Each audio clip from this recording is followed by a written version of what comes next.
नमस्कार। तथास्तु योगी चैनल पे आपका स्वागत है।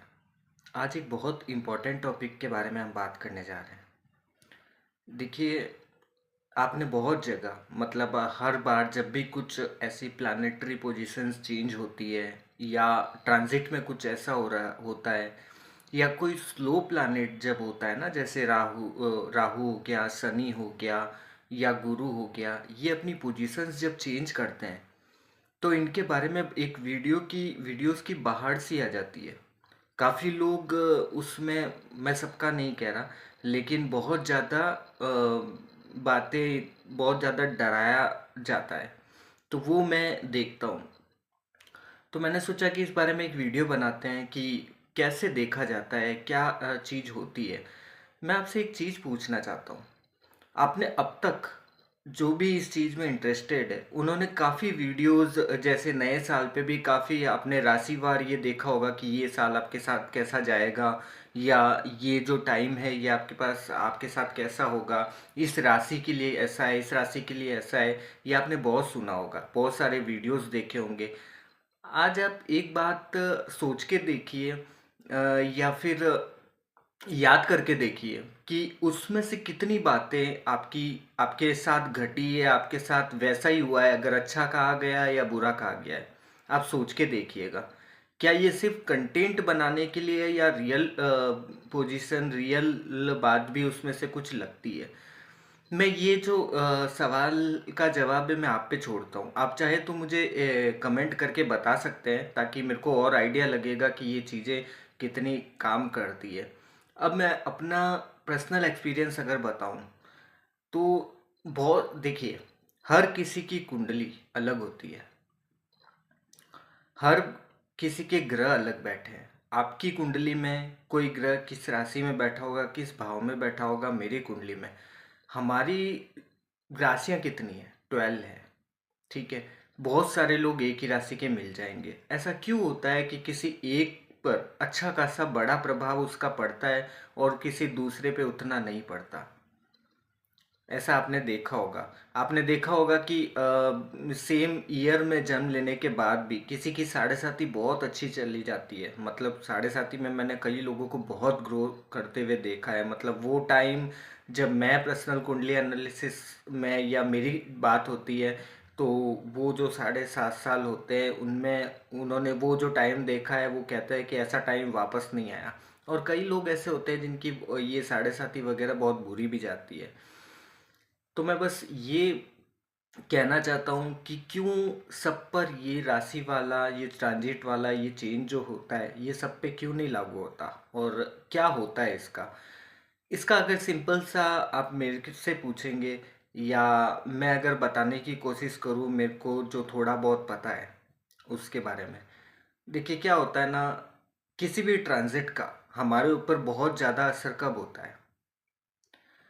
अब जैसे शनि की बात कर लें, मीन राशि में शनि आने की वजह से बहुत सारे कंटेंट, बहुत सारा वीडियोस उस बारे में आपको मिल जाएगा। आपको पता भी चल गया होगा, आपने अपने फेवरेट चैनल से ये सुन भी लिया होगा कि उसका प्रभाव आपके ऊपर कैसा होगा। इसके बुरे बारे में आपको देख लिया होगा आपने। अब मैं ये कहता हूँ कि आपको ये भी देखना जरूरी है किसी की कुंडली में कि 12th हाउस में कोई ग्रह बैठा है कि नहीं। वो बहुत इंपॉर्टेंट चीज है। प्लस अभी आपकी दशा और अंतर्दशा क्या चल रही है, उसके उसके ऊपर बहुत ज़्यादा है। मैं एक एग्जांपल आपको देना चाहता हूँ।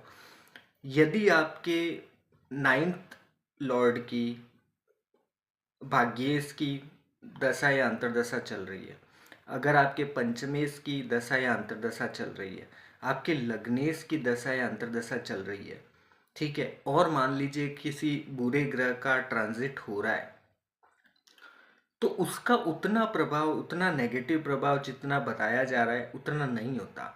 और इसी के उल्टा आप देख लीजिए कि किसी बुरे ए प्लैनेट की चल रही है और फिर ये ट्रांजिट हो जाए, तो फिर उसका गहरा और बड़ा प्रभाव पड़ता है हमारे ऊपर, है ना।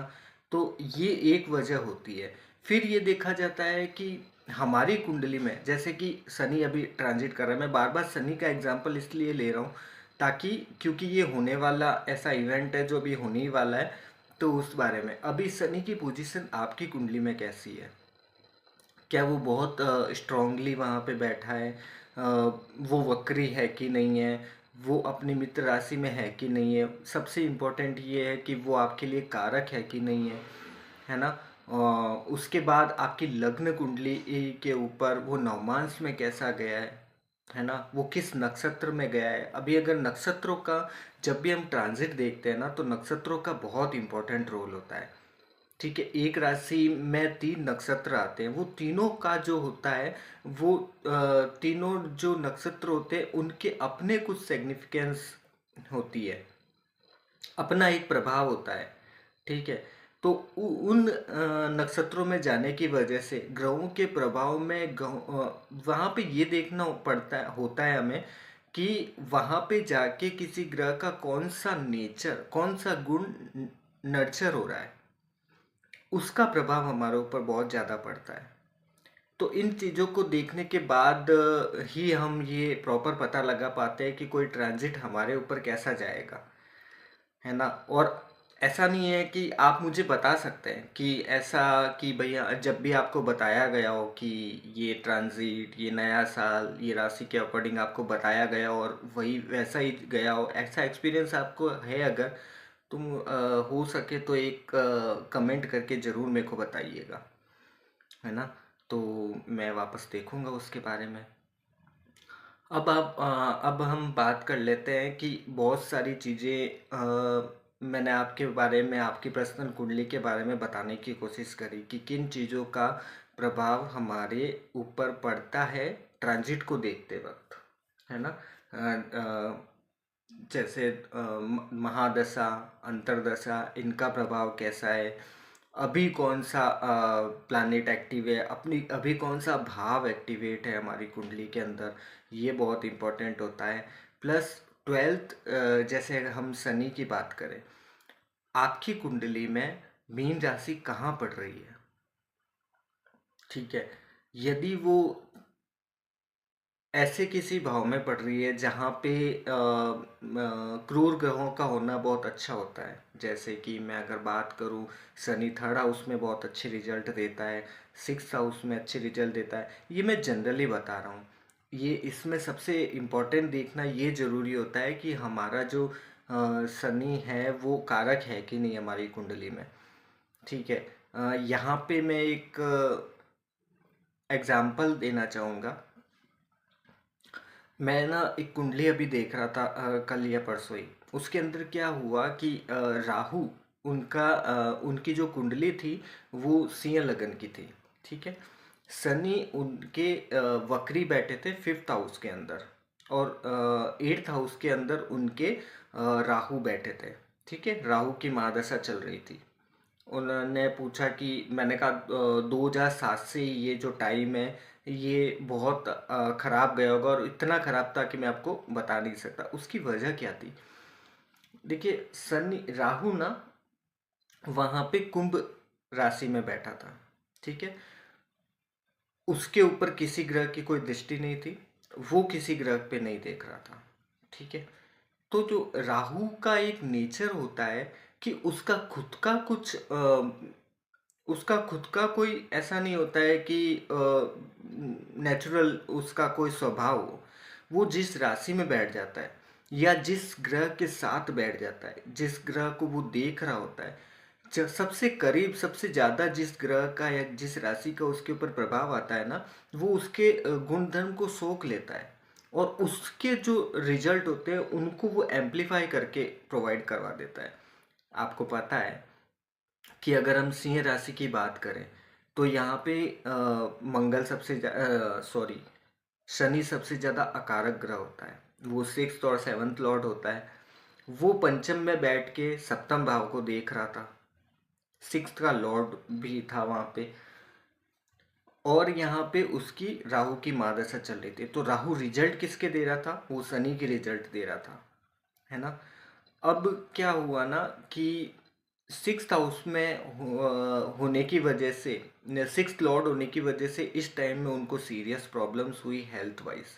ठीक है, उनके साथ बहुत कुछ घटा, लेकिन मैं बस एक एग्जांपल देता हूँ कि कैसे किसी ग्रह को हम ऐसे जनरली नहीं लेके चल सकते कि राहु है तो इस भाव में ऐसा ही रिजल्ट देगा, या कोई और ग्रह है तो वो इस भाव में ऐसा ही रिजल्ट देता है। जैसे जनरली हम प्लेलिस्ट में देख लेते हैं वैसे रिजल्ट होते नहीं है ग्रहों के, उनकी बहुत डीप चीज़ों को जाके देखना होगा। धीरे धीरे हम लाइव कुंडली, हम प्रैक्टिकल कुंडली के बारे में भी चर्चा करना शुरू करेंगे।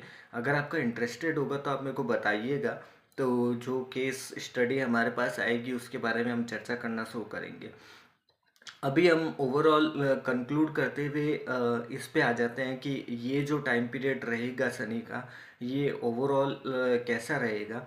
देखिए क्या है कि यहाँ पे एक चीज़ देखने वाली है कि 12th राशि जो होती है ना, वो शनि के लिए ये जो मुक्ति की राशि है, ये एंड राशि है, ख़त्म होने वाली, इसके बाद कोई राशि होती नहीं है।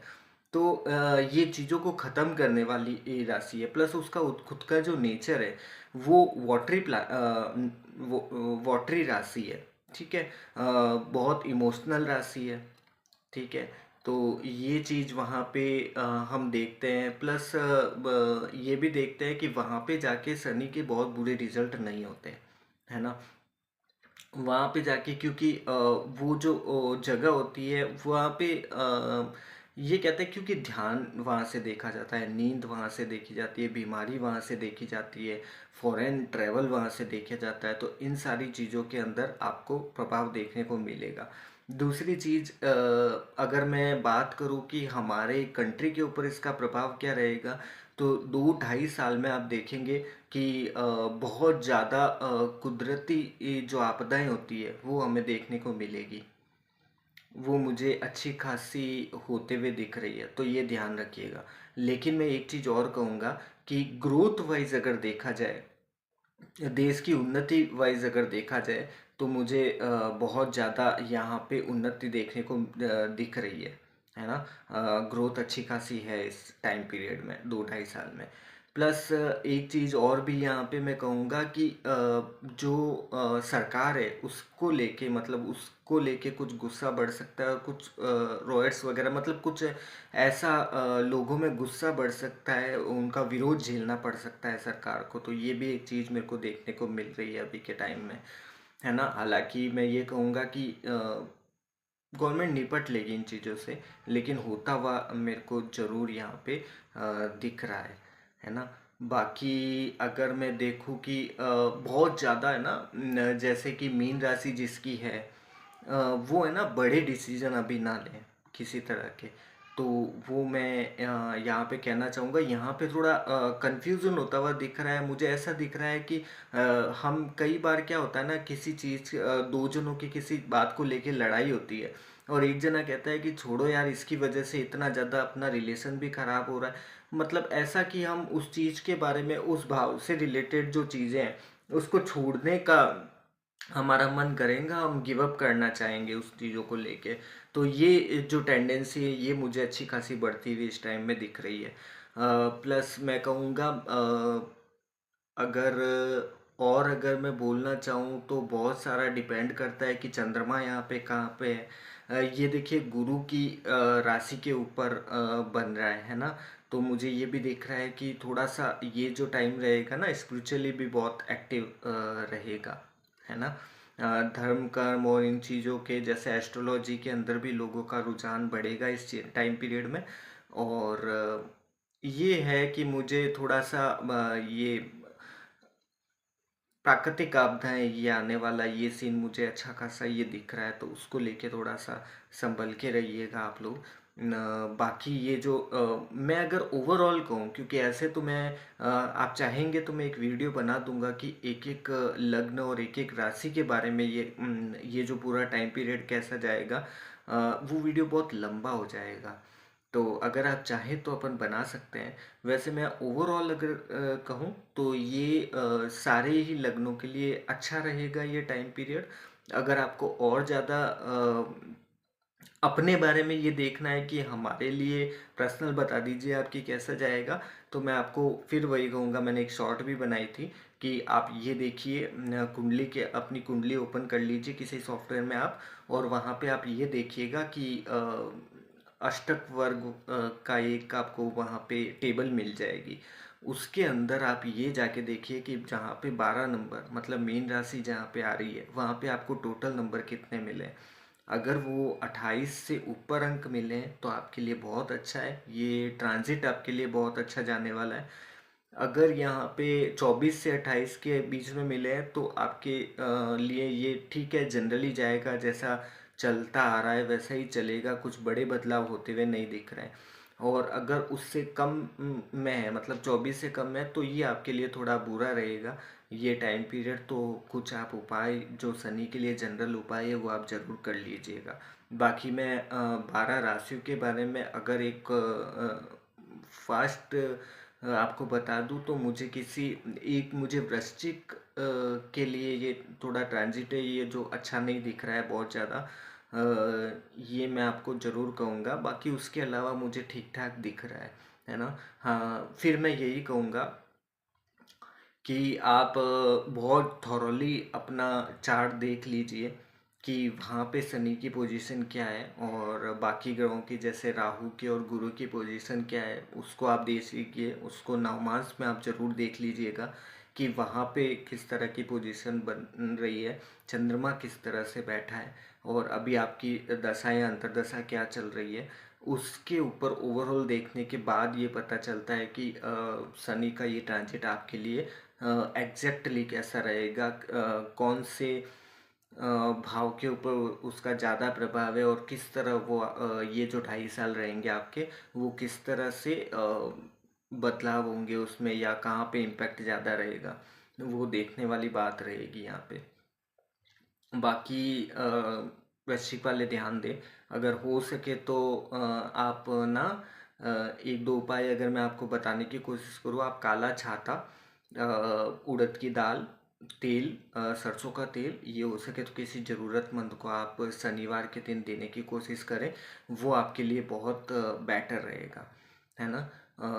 उसके अलावा मुझे आप बताइएगा कि अगर आपको लगता है कि मैं इसका एक कंप्लीट वीडियो बनाऊं तो उसके बारे में मैं आपको ज़रूर अपडेट करूंगा, और हम बात करेंगे उसके बारे में। बाकी आप ध्यान दीजिए, लाइक और सब्सक्राइब करिए अगर आपको ठीक लगता हो ये कंटेंट, और इसके बारे में हम फिर आगे किसी नए टॉपिक के बारे में बात करेंगे। कोशिश रहेगी कि मैं प्रैक्टिकल चार्ट के थ्रू आपसे ज़्यादा बात करूं, है ना। तो ध्यान रखिए आप सभी। आप मिलते हैं अगले वीडियो में। चैनल लाइक और सब्सक्राइब ज़रूर कर दीजिएगा। राधे राधे।